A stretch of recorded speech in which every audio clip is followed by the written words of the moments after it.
Listening test. You will hear a number of different recordings and you will have to answer questions on what you hear. You will have time to read the instructions and questions and you will be given time to check your work. All the recordings will be played once only. The test is in 4 parts. Now turn to part 1. You will hear a conversation between a staff member from Gaia's Guardians and a man who wants to do something to protect the environment. First, you have some time to look at questions 1 to 5.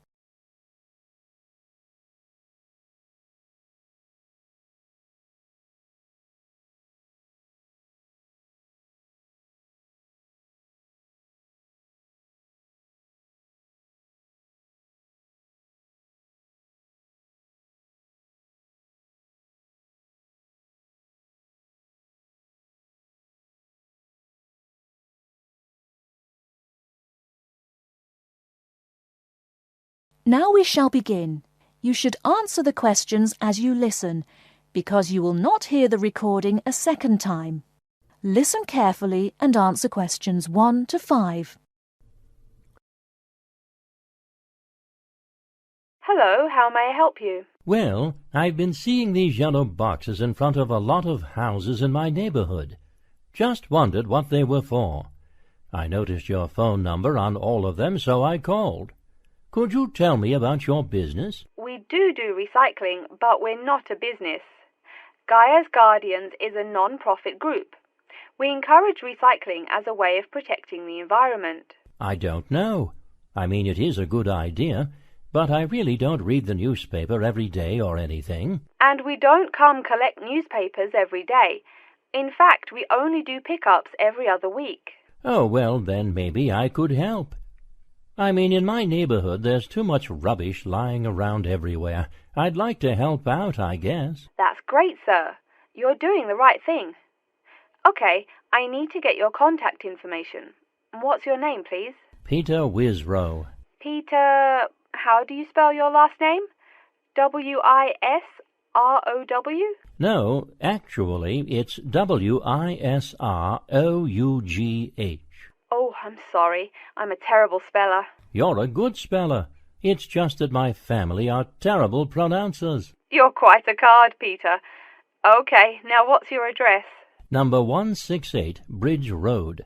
That's here in London. How about if I have any questions? I'm sending you a copy of our booklet too. The booklet has our phone number and our email address, helpline@blackcat.com. That's HELPLINE at BLACKCAT.com. But I nearly forgot to ask, what's your postcode? BS97PU. PS97BU? No, that's B as in boy, S97P as in Peter, U. Before you hear the rest of the conversation, you have some time to look at questions 6 to 10.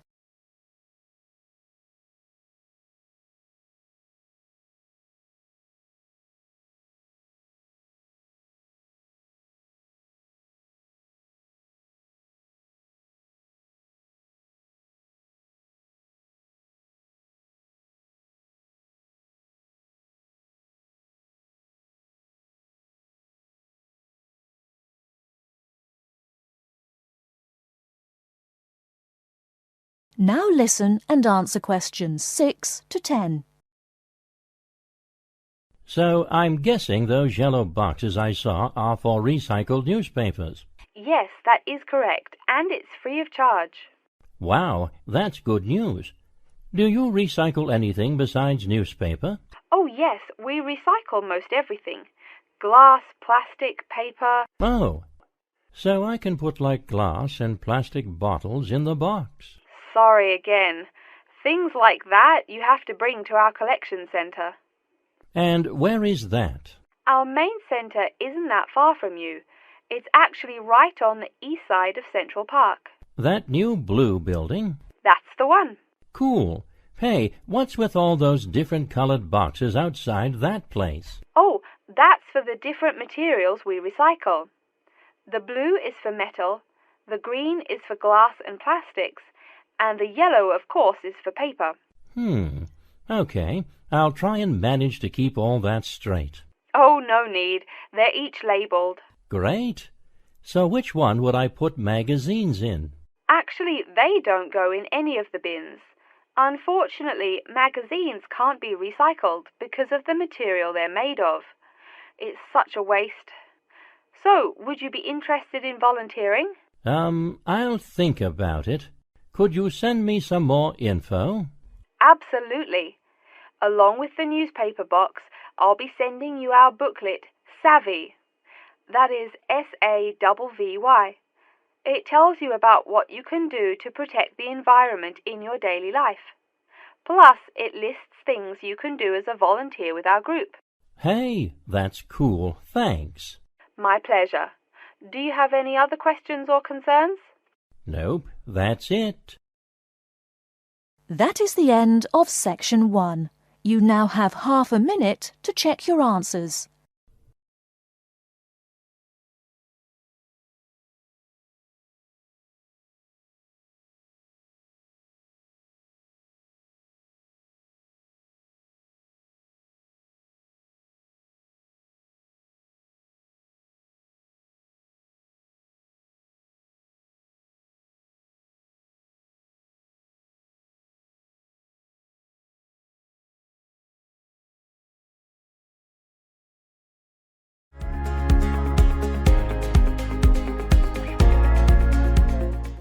Part 2.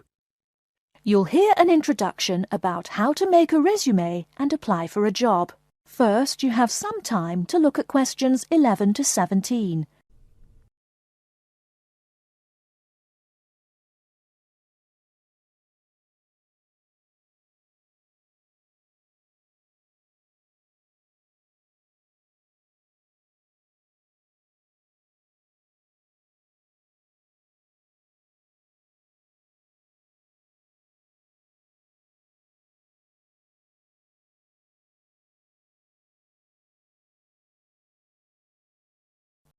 Now, listen carefully and answer questions 11 to 17. Welcome everyone to today's seminar on CV and interview skills. Remember, your CV is probably the most important document you will ever write. It opens the door to your career, and that job interview is probably the most important meeting you will ever attend. It's like stepping through that open door. So let's roll up our sleeves and get down to work, shall we?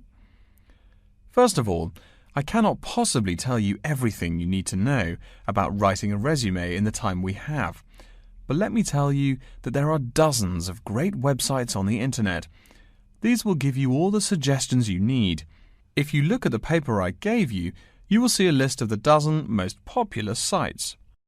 I can mention a couple of important points, however. One is that your CV or resume should not be too long. A page is about right. Why? HR departments do not have the time to read long documents. Too many people are sending too many CVs. After all, the economic crisis of 2008 is still very much alive. Everyone needs a job now. No matter how short you make that resume, though, you do not want to forget to tell HR how to contact your references. References are people who will give you a recommendation for a job. That's usually an ex-boss or a professor who knows you well. Do not use relatives. I don't care how much your mum loves you. Also, when you send that CV, be sure to include a typed cover letter. A cover letter is a letter where you basically are asking for a job. It's like introducing yourself. Make it brief. The real information about you is on that CV of yours, and please make sure the letter is typed. It doesn't matter if your handwriting is beautiful or not. Companies only read typed letters. Another point about CVs is you should try to have an attractive layout. Maybe use different type fonts or colours to highlight information. Some people include a photo. You can find dozens of examples on the internet. Whatever layout you decide to use, however, avoid all spelling and grammar errors. I used to be an HR manager.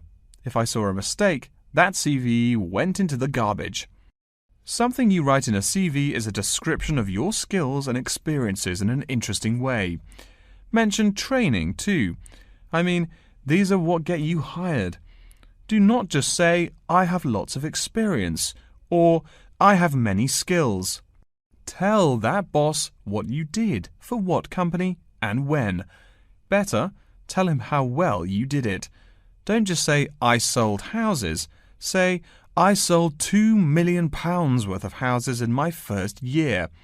That is, say something to make the person reading excited and curious. Finally, speaking of CVs, it's sad, but some people actually forget to provide a contact number. That's pretty silly. You wrote a great CV, you have HR dying to meet you, and they don't know how. You forgot your phone number.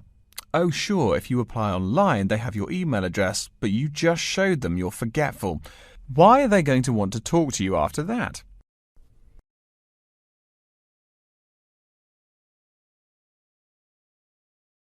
Before you hear the rest of the talk, you have some time to look at questions 18 to 20.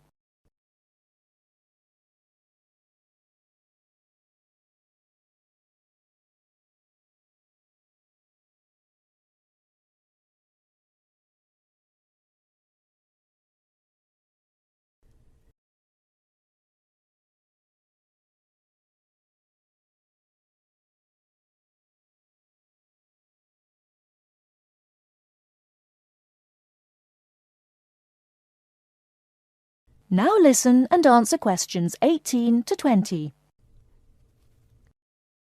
All right, moving on to the actual interview. I'll go over what you need to know by the end of it and what you can discuss and negotiate on later once it looks like you'll be offered the job. First, there's working hours. It's not that necessary to hammer out the hours off the bat, especially since it's easy to come off as lazy when the first thing you bring up is how much you're going to have to work. You can also find out more about possible promotions later on. It is important, however, to get a feel for how much you'll be paid. You should make sure the salary range is commensurate with what you're worth, and if you're not, you can move on to better opportunities. Being sure you're going to make what you want to live on is much more important than issues like your pension. You're all so young that your pension is not going to matter for quite a long time. You should find out about what skills you must know for the job and what they'll teach you. In addition, if the company will provide training, you should find out how long the training period is and whether it is paid.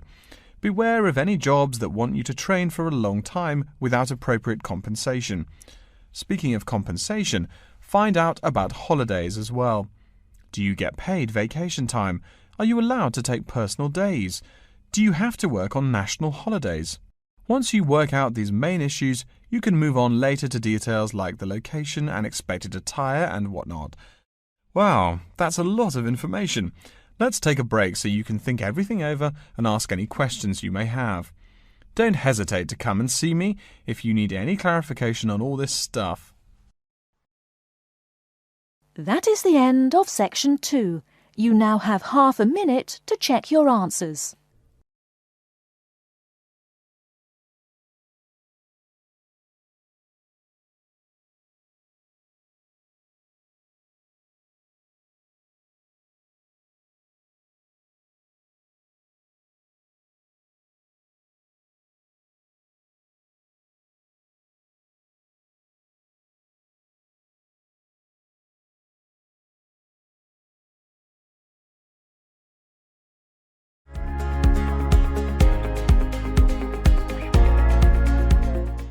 Part 3.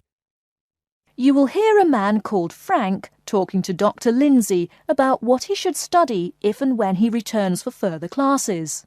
First, you have some time to look at questions 21 to 25.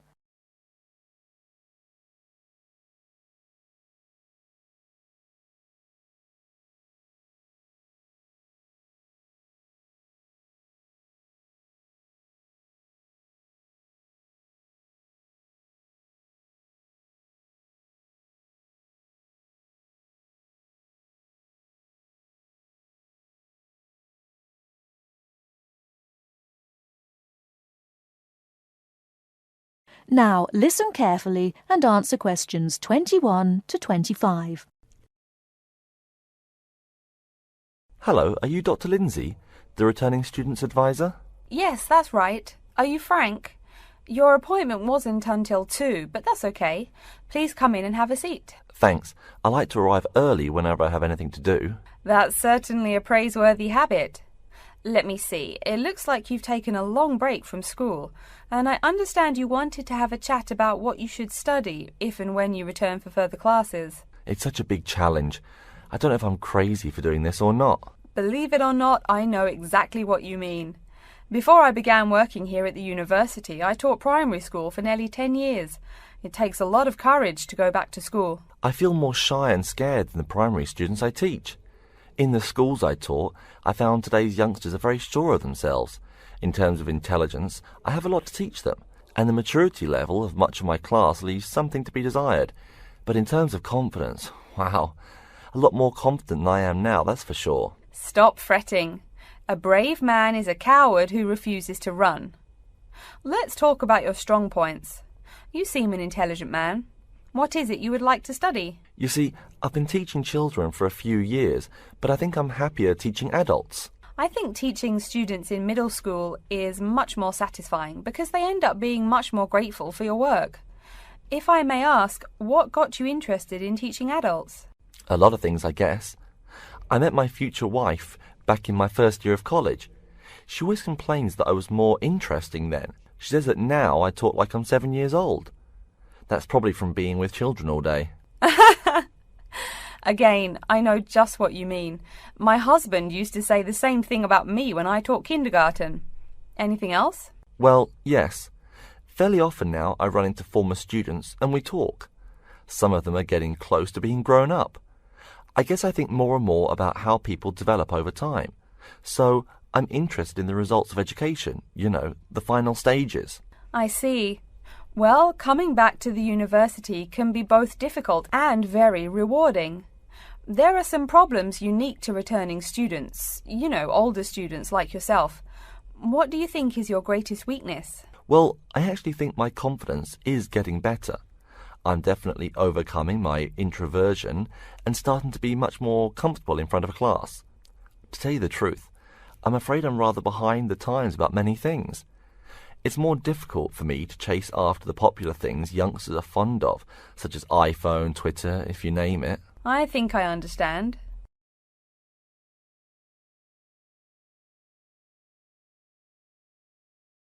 Before you hear the rest of the talk, you have some time to look at questions 26 to 30.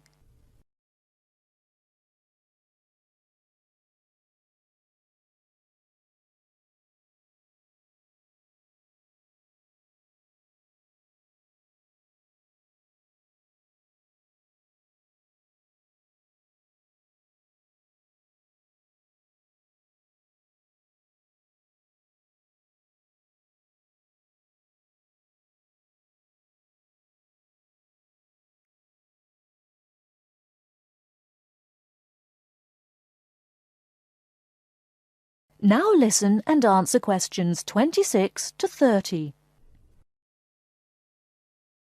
How old are you, 35? People at your age still go back to school for further education. I was a bit the same way. I mean, I didn't study at university till after I had a family, a husband and one child. My point of view was a lot different from your average 18-year-old girls, I can tell you. Gee, that sounds pretty rough. A family and college? Clearly you weren't unsuccessful, though. It was, Frank, it truly was. My first term at school was extremely stressful. But, excuse me, you're not here to listen to my life story. We're talking about your plans. Is there anything unique I should know about you or your past experience or plans? I'm afraid not. There is nothing interesting about my career or plans. It's really not too impressive. Now, I forbid you to talk like that. This is your one life, and if you're not interested, why bother living it? Don't be so humble, Frank. Okay. My wife says I'm a wimp. Let's talk about your dreams a bit. You want to teach adults, you said. What would you like to teach them? Well, when I first came to college, I really liked languages and literature. A lot of people have told me that for practical reasons, it would be more rewarding to choose business management as my major. But I made up my mind to study liberal arts once I got the idea of going back to school. I must say it's refreshing to meet someone who knows there's more to an education than computers and finance. Let's have a look at the university course catalogue. Excuse me, Dr. Lindsay, before we do that, could I maybe ask you some questions about changes in university life? I think I need to discuss that so I know what to expect. Of course, I'm here to help you. The biggest thing to get used to is the change in technology. Professors present things on huge screens, many of which are interactive computerized whiteboards. You can write on them still and use them like a touchscreen. They're really handy. No more sloppy scribbled notes on the projector. Let's see, I doubt you'll be living in student housing, so I won't go into all the improvements there. Another major change that you'll enjoy is the plethora of resources available for students. As a student, you have 24-hour access to the gym and library privileges that include the use of school computers to scan, copy and print. And of course the media library, which contains movies from all genres and most of the movies listed on AFI's top 100 movies of all time. The dining facilities are also not what they used to be.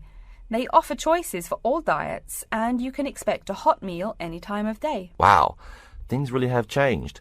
I'll be sure to utilise all those great facilities in my time here. Thanks for all your help, Dr. Lindsay. I think that's all the questions I have for now. That is the end of section 3. You now have half a minute to check your answers.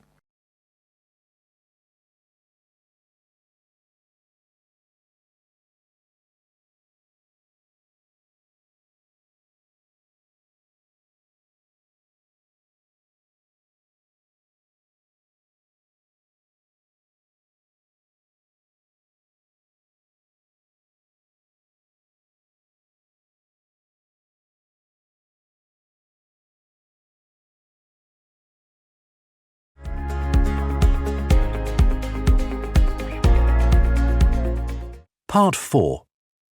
You will hear an introduction about the curriculum and facilities of Wasamata University.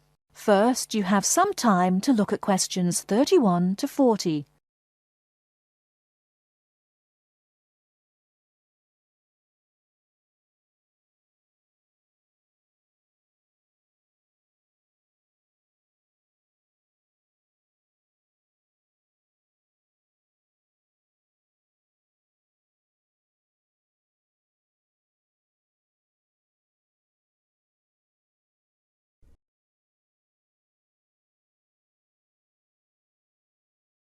Now, listen carefully and answer questions 31 to 40. Okay, and welcome back. During the short break we just took, several of you approached me with questions. So before going on with the orientation talk, I'd like to address those queries.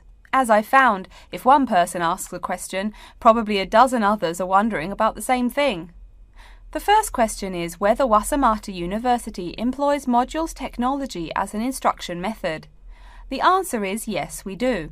At least that's what the university catalogue says. If some of you don't understand what modules technology is, don't worry. I googled the word but couldn't find it. Apparently, though, it's a method of broadband wireless access. At least that's what an American company's website told me. But again, don't worry. If you need to know something more, your professor can tell you. Another question someone asked me was what tomorrow's workshop on research methods and skills was about. Well, research skills include any method you can imagine for finding and presenting any information you need. That's not just schoolwork either. Writing English, the native language for most of you, and finding a job are also research skills. And yes, those will be addressed in tomorrow's workshop. As you know, Wasamata University is one of this country's premier universities for the study of the dismal science, economics. Some of you, it seems, want to get a jump on their classmates. During the break, half a dozen of you came up and asked me where to find economics tomes. I know it's odd, but this school's library holdings are divided up between two libraries. Economics books are in the old library. If you look out of the window behind me, you can see it. It's the red brick building. Oh, before I forget, you economics types also need a lot of math, am I right? Well, those math books are neither in the old library nor in the new one. They can be found in the math department building. Why am I telling you this? Doesn't the invisible hand guide economists? Maybe it's good you asked. In 2008, that hand shoved most of the world economy off a cliff, didn't it?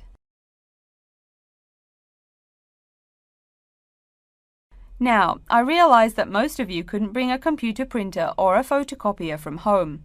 So I'm sure you're already wondering where you can copy things like term papers, internet articles, and things like that. I have some good news and some bad news. The good news is that there are a number of places you can make copies. These include both libraries and the Student Union building. Now the bad news. I'm sorry to say, most classroom buildings and academic departments do not have copiers students can use. So most of the large buildings you see around campus do not have copiers for students. The copiers there are reserved for professors and office staff. Oh yes, I nearly forgot to tell you. If you need to have printing done, all the copiers available to students are laser printers. Plus, for your convenience, you can pay using prepaid cards. You can get those in the Student Union building. That just covers the questions put to me. If you have more, please see me during the next break at 2:15. Right now, though, I'd like to start to give you a rundown on the various facilities here on campus. That way you won't get lost so easily in the weeks to come. I've been told that this year's incoming class features a large number of married students and parents. So you must be wondering where to put the baby while you're in class. Okay, right now we're in the Student Union building, right? Remember the big doors in front where you all came in? If you go out of the building, you can see the nursery is just on the other side of this building. It's only about 20 meters away. Convenient, eh? Next, we're all from different places around the country. Some of you are from other countries. That means we're pretty likely to get sick during the first months of school as we expose each other to many new viruses. So where's the doctor? Of course, you need to find the Medical Services Centre, which is on the right as you leave the building. Remember, that's the second building on the right. And if you look out of that window, you can see a lot of antenna and satellite dishes on the roof. So that's what we call the Media Centre. Yeah, I know, I think it's confusing too. The Media Centre is next to the Medical Centre. The chairwoman of the journalism school on the first floor doesn't like it when people who wander in there mistake her for a nurse. Chances are you'll have at least one math class while you're here. That red building there, just outside to the left, is the math department building. I know, it looks about as old as the subject of math, but I assure you that the inside is equipped with state-of-the-art classroom equipment, including interactive chalkboards and surround sound in every room. Oh, can you see the back building there? Yes, behind the Media Centre. Quite new, isn't it? That's the new library, just decorated. They're back to back, you might say. If you look just to the left of it at the lower, older-looking building, you'll find the old library. It's nice and quiet, perfect for those marathon study sessions during exam week. Since the weather is so nice, why don't we stop looking at our maps, but go for a walk around the campus? That is the end of section 4.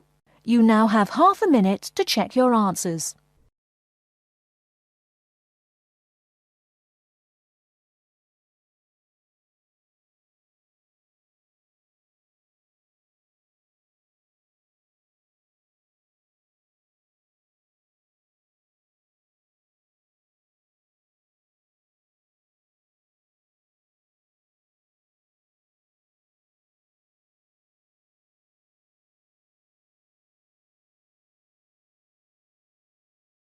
That is the end of the listening test.